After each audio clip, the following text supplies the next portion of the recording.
முதலமைச்சராக வந்திருக்கிற விஜய் ஒன்றும் மந்திரவாதி அல்ல. ஆட்சி பொறுப்புக்கு வந்த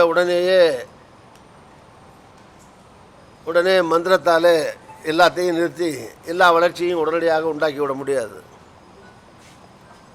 ஆண்டு 5க்கு மக்கள் தேர்ந்தெடுக்கிறார்கள்.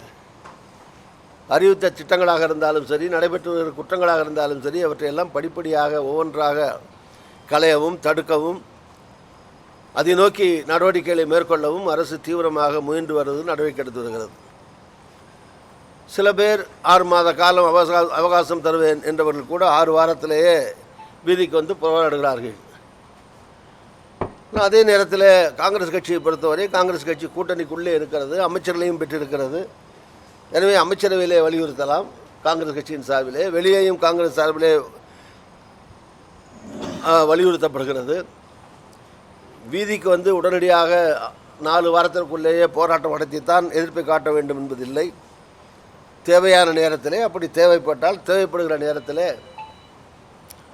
கூட்டணியில் இருந்தாலும் மக்களுக்கு பாதிப்பு ஏற்படுகிற போது, பிரச்சனைகள் வருகிற போது காங்கிரஸ் கண்டிப்பாக அதற்காக குரல் கொடுக்கும், போராடும்.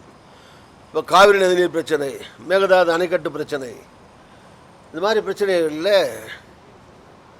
எங்களுடைய கட்சியை எதிர்த்து கூட கர்நாடகத்தில் இருக்கிற ஆட்சிக்கு எதிராக இங்கே காங்கிரஸ் குரல் கொடுக்கிறது. இன்றைக்கு கூட சட்டமன்றத்தில் தனி தீர்மானம் தாவேகா கொண்டு வருகிற போது முதலமைச்சர் விஜய் அவர்கள் கொண்டு வந்து நிறைவேற்ற முற்படுகிற போது காங்கிரஸ் கட்சியின் சார்பில் நம்முடைய அமைச்சர்கள் பேசியிருக்கிறார்கள். ராஜேஷ் அங்கே உரையாற்றியிருக்கிறார். காங்கிரஸ் கட்சியினுடைய கண்டனத்தை பதிவு செய்திருக்கிறார். கர்நாடக அரசுக்கு எதிர்ப்பு தெரிவித்திருக்கிறார்.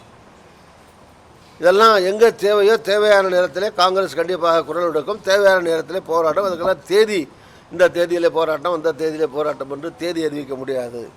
தேவையின் அடிப்படையில், அவசியத்தின் அடிப்படையில் கண்டிப்பாக தேவையான நேரத்தில் காங்கிரஸ் குரல் கொடுக்கும், போராடும்.